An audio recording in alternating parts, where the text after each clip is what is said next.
What's the point with this when we throw it to the media? Is it Kenyans, this is a good report, we should adopt it, or Kenyans, this is a bad report, reject it, or this is what should be retained or should be deleted? What's the point from a communications consultant point of view, and what would you want the media to do? I think the most important thing is for media to synthesize these issues in-depthly and in a robust manner, so that Kenyans can be able to understand what this document is all about, so that they can make an informed decision. Because where the media is sitting, you're supposed to inform and educate. And probably, as you were discussing about opinions, not take an opinion at this particular point, but sort of educate the public to understand deeper about these issues. Then now they can make an informed decision. Because as we're still at what I would call a very inception stage of what direction are we going to take as far as this document is concerned. And therefore, how we are going to synthesize it is going to inform how Kenyans are going to take a particular direction. Mm-hmm. Yes. Koki, from your point of experience in media matters and how best to break down things for the community, would it be best that we serialize issues, go point by point, break it down, say this week, this is what we're tackling? Yeah. What's the best format? I think that would be nice. And of course, then you begin to tap into talk heads that speak to various issues. For example, I would like to bring out something like inclusivity, dealing with the minority and the majority, isn't it?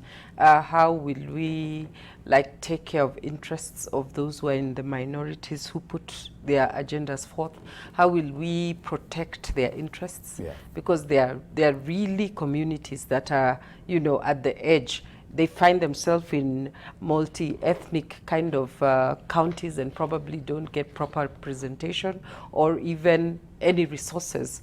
Yet they contribute to the economy. Mm-hmm. So I think it would be good to think about it in that format, where you're taking an issue like national ethos. From what I saw in the document, it's more like education.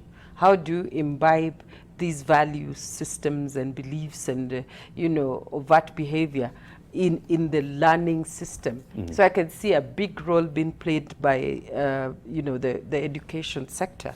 How do you then talk about devolution and explain how important it will be for the public to participate in managing the direct funding right at the ward region? I think those are interesting perspectives. How will the gender dimension, I cannot fail to mention, play out, you know, because there we say we will have the gender rule. The gender rule is not even a law, so what does that mean? And credit where it's due, for instance, from what you've said. For instance, tonight, Citizen TV have been carrying the conversation, BBI and the youth. Like to break it down to all the demographics and the interested stakeholders. As we do this, there's money that is needed to also go out to the Mwananchi, to get to them, to make sure that we basically put out a good production. And in last week, it came out that, was the nation given 20 million to, probably partner with this BBI team, or perhaps just put the word out there in the name of creating awareness. Anything wrong with that? Does it water down our credibility? Were you given the money? I wasn't. I mean, you can check my accounts. But if it goes to any organization, should it even come up as a point of argument that, hey, how can you accept this money? It is whether the money is there to mobilize, the endeavor. That's important. It's not just money for money's sake. It's money to mobilize you to be able to go right back to the people and probably help them process what's in the document.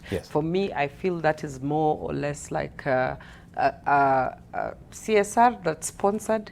It's just like a project that you do and more or less make sure you're passing the message. The struggle will be if the media then decides to take a a one-sided approach or have a one-sided argument for the document and probably not even create a comparator with whatever else exists. For example, Punguza Mzigo.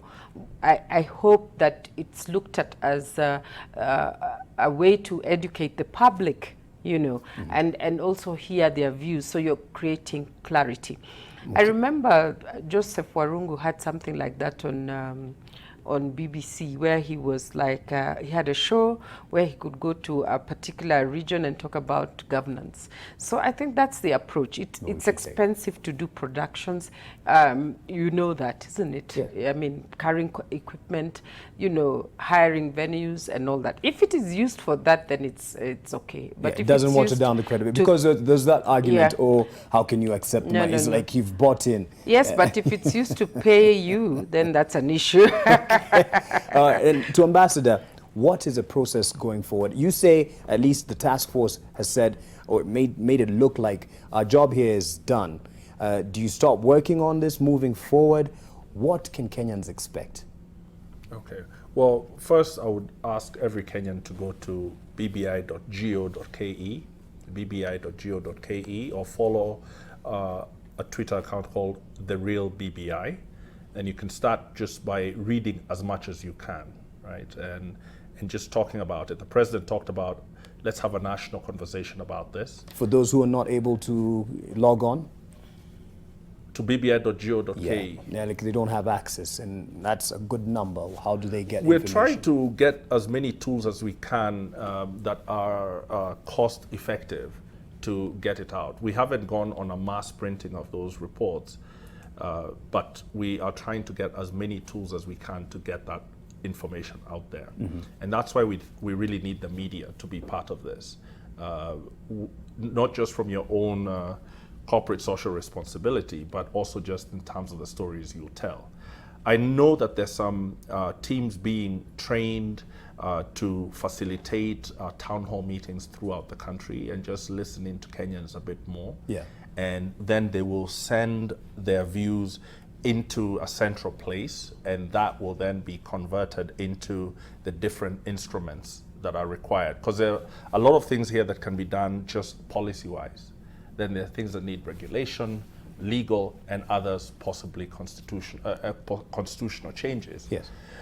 So the reason that conversation is there is not because Kenyans didn't speak before, but because at the time that the task force was going out, it wasn't this moment where Kenyans are being told, you know, now there are going to be some changes. Yes. So we really need to go in and listen in a bit more and just get that public participation more. But it's almost as if we've gone through the trouble of getting your views over a period of a year, and now whatever is being presented, it's going to be either do or die. It's cast in stone.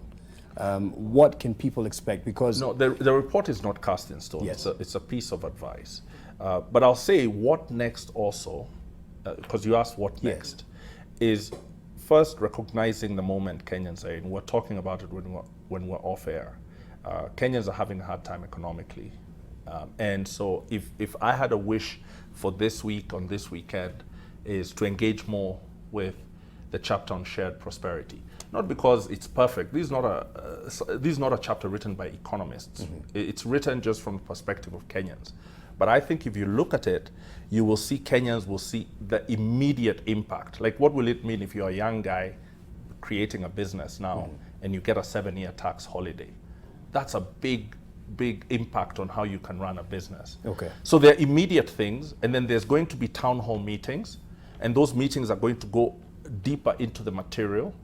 And they'll have different emphases depending on where they are and what the issues are there. Mm-hmm. So if you're down in Mashinani, there'll be more, what are the issues around farming, agriculture, livestock?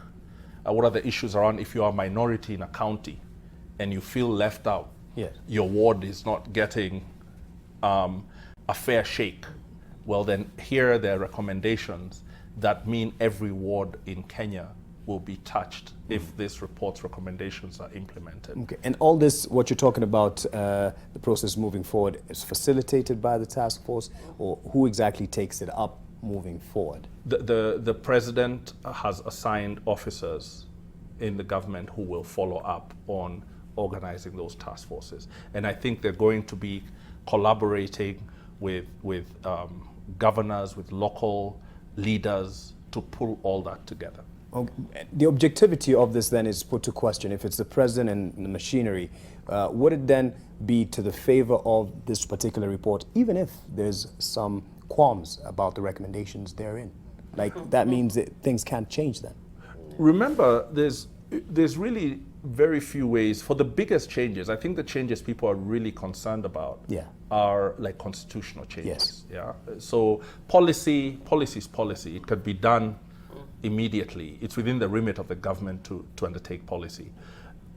There's no way to sneak constitutional change through Kenya. You know, one way or another, whatever path you're passing through, Kenyans are going to see these are the changes, and either they themselves or their representatives are going to decide on whether those changes make sense. And to pass a constitutional change requires an overwhelming support, right? So there's no sort of, everything is going to be in the open, because it cannot not be. Yes. If you saw what happened with Punguza, Punguza went all the way, but it got stopped because changing the constitution, and I'm not commenting about the value of Punguza Mzigo, but changing the constitution requires very robust public support, because that public support has to feed through into the leadership class, through all the institutions, so that it's able to be passed. Okay, from a communications perspective, Oiti,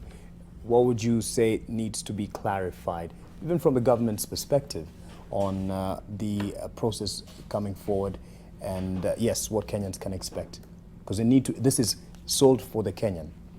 I think what is critical, and what I'm hearing from the streets, is that people want to know about the timelines, about fixating some of these issues, and if their views are going to be taken, then the task force probably needs to give that timeline, which is very critical for them, so that we foresee when do we expect another process of now adopting all the views that Kenyans have already aired, you know, so that we have a final document. But I would say that it needs to be, as he says, Ambassador says, it needs to be a very open and a very transparent process for that matter. Okay. Yes. All right. So that you have that inclusivity in terms of giving out views. And I see an opportunity for the media to follow these people around and find out, I mean, televise, you know, what's happening here, what's happening in this town hall, what's important. I think that's a good opportunity to work in government.